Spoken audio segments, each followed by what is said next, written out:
प्यारे सज्जनों, संसार में संतों का मिलना दुर्लभ नहीं है, बल्कि उनका संग मिलना दुर्लभ है।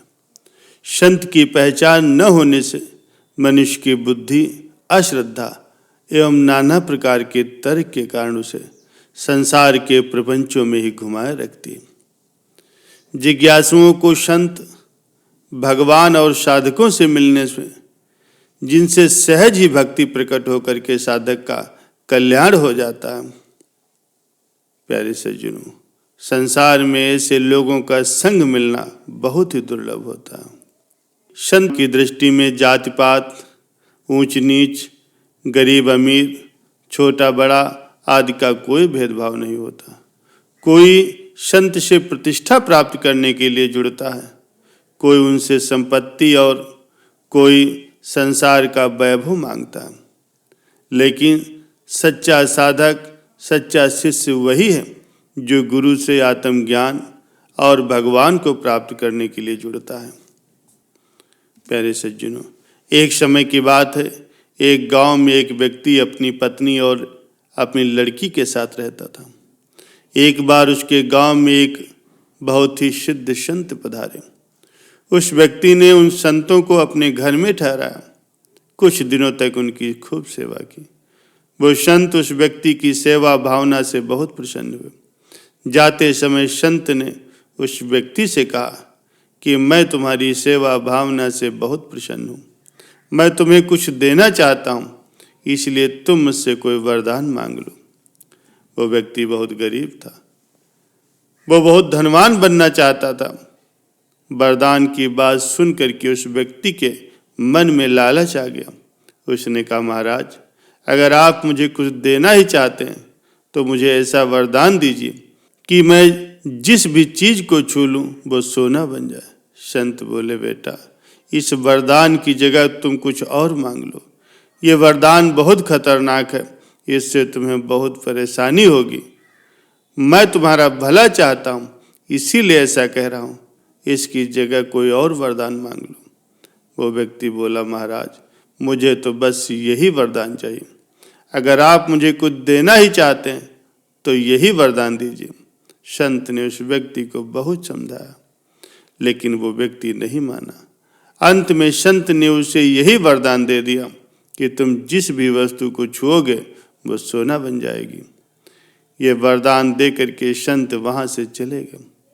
वरदान पा करके वो व्यक्ति बहुत खुश हुआ। वरदान का परीक्षण करने के लिए उसने अपने पास पड़ी किसी चीज को छू करके देखा। वो चीज तुरंत ही सोने की बन गई। ये देखकर वो व्यक्ति बहुत खुश हुआ। उसने अपने घर की बाहरी दीवारों को छुआ। छूते ही उसके घर की दीवारें सोने की हो गई। अपनी नई अर्जित शक्तियों से उत्साहित होकर के उस व्यक्ति ने हर तरह की चीजों को छू करके शुद्ध सोने में बदलना शुरू कर दिया। उसने अपने घर को छुआ, छूते ही उसका घर सोने का हो गया। उसने अपना पलंग छुआ, वो भी सोने का हो गया। उसने अपने घर के सारे बर्तन छू करके सोने के बना दिए। जब उसके घर में सोने का बनाने लायक कुछ भी नहीं बचा तो उसने अपने घर में उगे हुए पेड़ पौधों को छू करके सोने में बदलना शुरू कर दिया। उसके घर में एक विशाल आम का वृक्ष था, उसने उसे छुआ। उसके छूते ही पूरा वृक्ष तने, डालियां, पत्ती और फलों सहित वो सोने का बन गया। ये सब करते करते जल्दी ही वो थक गया। उसे भूख लगी। उसकी पत्नी उसके लिए सोने के थाल में भोजन लेकर के आई। उसने जैसे ही खाने के लिए रोटी उठाई, वो रोटी भी सोने की हो गई। ये देखकर वो व्यक्ति घबरा गया। अब उसने खाने के लिए एक फल उठाया, वो फल भी सोने का बन गया। अब उस व्यक्ति को एहसास हुआ कि उसने ये वरदान मांग करके कितनी बड़ी गलती कर दी। उसे लगा कि अब शायद उसे भूख से ही मरना पड़ेगा। ये सोच करके वो व्यक्ति जोर जोर से रोने लगा। अपने पति को रोता देखकर उसकी पत्नी उसे सांत्वना देने के लिए उसके पास आई। जैसे ही उसने अपनी पत्नी को छुआ, वो भी सोने की बन गई। ये देखकर उस व्यक्ति की रूह कांप गई और अब वो और जोर जोर से विलाप करने लगा। स्वयं को कोसने लगा। अब उसे उस संत की कही हुई बात याद आने लगी। संत ने उसे बहुत समझाया था कि ये वरदान मत मांगो, लेकिन वो नहीं माना था।